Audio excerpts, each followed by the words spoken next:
this week, I bet you I read no less than 7 or 8 churches, 7 or 8 smaller communities that are members of Watermark that are struggling exactly like the church at Philippi was, where they were at odds with one another. They no longer wanted to meet. They no longer wanted to seek counsel. They no longer wanted to spur each other in a love and good deed.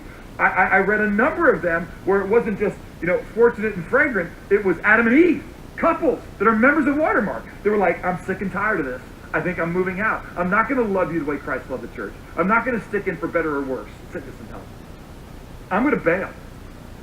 And you need to know something. What is going to come out in this little section of Philippians chapter 4 is, hey church, that cannot be.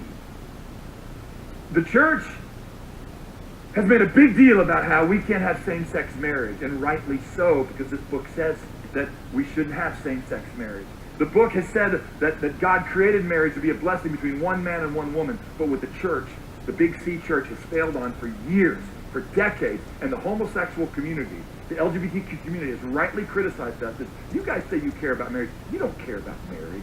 You pick on us in the way we're perverting marriage, but the truth is, the reason so many of us feel the way we do is our homes that we grew up in had perverted marriage.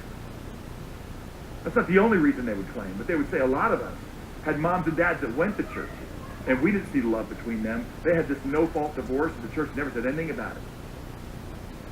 You guys are a bunch of serial monogamists. You get married for 6 years and divorce, 16 years and divorce, 36 years and divorce. Don't tell me you care about marriage the way the Bible talks about marriage. You don't love each other the way Christ loved the church. You love until you're sick and tired of trying to love that way, and then you move on. You say, this is the person that makes me happy. And I think it's a rightful criticism. Listen, I'm just going to be very honest with you. There is never, God doesn't hate divorcees, but he hates divorce. Because he loves people. And divorce messes up marriages. There is never a reason, as a devoted follower of Christ, to say, I am no longer seeking oneness with you that I said I would love the way Christ loved. But you need to know this. If you get married, such will have trouble. If you get into a church, it's going to be difficult. My wife married a very difficult person to pursue oneness with. She did. My close friends, my community, are in community with a very difficult person to be at peace with. And I am so glad that they, with gentleness and humility, show forbearance to me in love and are diligent to preserve the unity of the Spirit and the body of peace.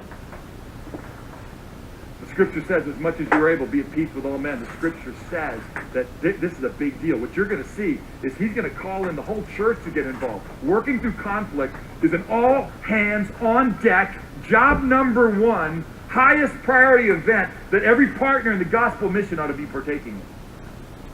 And this is something that is so relevant to us. Because we've got marriages in our church that say, I think I'm done. This person's hurt me in a way I never could be hurt before. They said they love me and they gave themselves intimately to somebody else. I'm done. And I'm just going to tell you, man, the Scripture very clearly just says this, that you should never be done. Jesus is never done loving his friends. You said for better or worse. Isn't this the worst? You said sickness or health. Isn't that the just health? And so, we should just never leave our partner. Our partner might leave us. Scripture says if a partner leaves you acting an unbelieving way, you're not bound in order to make them stay. Okay?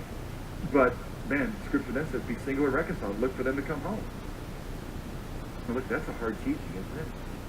That's exactly what teaching is. Hey, not everybody can understand this. Some are made eunuchs by men, some are born eunuchs, and some are eunuchs for the sake of the kingdom of God, to show the love of God and the irresistible pursuit of God. Now look, not leaving doesn't mean that you stay in an abusive situation. There's times you separate geographically, for sure.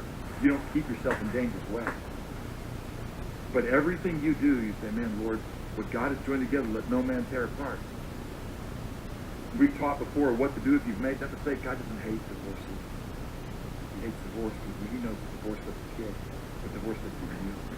What divorce does is society.